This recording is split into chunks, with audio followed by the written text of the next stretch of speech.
Hello everyone, আমি Swarnam Khan and welcome to the new episode of my channel. তো সলমান খানের upcoming cinema আসছে 2025-এ এবং ঈদে রিলিজ হচ্ছে সেই সিনেমা 2025-এর ঈদে। তো এপ্রিল মাসের ঈদে যে সিনেমাটা রিলিজ করছে সম্ভবত এপ্রিলই আসবে। তো সেই সিনেমাটার নাম সিকান্দার। সেটা কিছুদিন আগেই নাদিয়াদওয়ালা গ্র্যান্ডসন যে তাদের প্রোডাকশন রয়েছে, ওয়ার্দা খান, সচিন নাদিয়াদওয়ালা, তারা জানিয়ে দিয়েছিল সলমান খানের সাথে তারা আপকামিং কাজ করছে।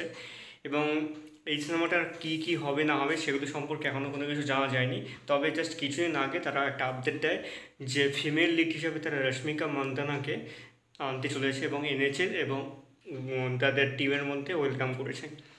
এরপরে একটা সবচেয়ে বড় আপডেট, যেটা রিউমার এবং কিছুটা হলো সত্যি, অনেকটা হলো সত্যি, সম্ভবত তার আপডেট পরবর্তীকালে দিবে, এখনও পর্যন্ত হয়তো দিয়ে ওঠেনি, পরবর্তীকালে দিবে। সেটা হচ্ছে প্রচুর বড় বড় যারা ট্রেড এক্সপার্ট রয়েছে এই সিনেমা সম্পর্কে কথাবার্তা, বিভিন্ন ধরনের আপডেট দেয়, খুব অফিসিয়ালি বা খুব দারুণভাবে তারা কথাবার্তা যেগুলো বলে, তাদের কাছ থেকে একটা অনেক বড় আপডেট উঠে আসছে।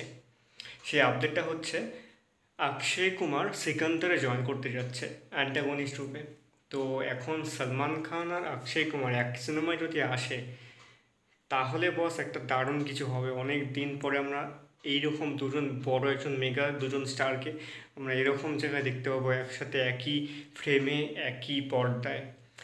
তো এইটা যদি সত্যি হয়ে যায় তাহলে তো বস আমি বিশাল আনন্দিত হবে এবং 2025-এ একটা বিশাল বড় ব্লকবাস্টার কিছু একটা হতে হবে। এবং তার সঙ্গে যদি গল্প, চিত্রার্থ, গান ঠিকঠাক হয়ে যায় তাহলে তো কোনো কথা নাই, একটা বিশাল বড় সিনেমা 2025-এ হতে যাচ্ছে সিকান্দার। তো দেখা যাক কেমন হয় সিনেমাটা, আমি খুব এক্সাইটেড এই নিউজটা নিয়ে। তো আপনাদের কেমন লেগেছে নিউজটা অবশ্যই কমেন্ট করে জানাবেন। আর আমার এই ভিডিওটা ভালো লেগে থাকলে অবশ্যই লাইক, কমেন্ট, শেয়ার এবং চ্যানেলটিকে সাবস্ক্রাইব করতে একদম ভুলবেন না। সকলকে সকলে ভালো থেকো, আবার দেখা হবে পরের ভিডিওতে।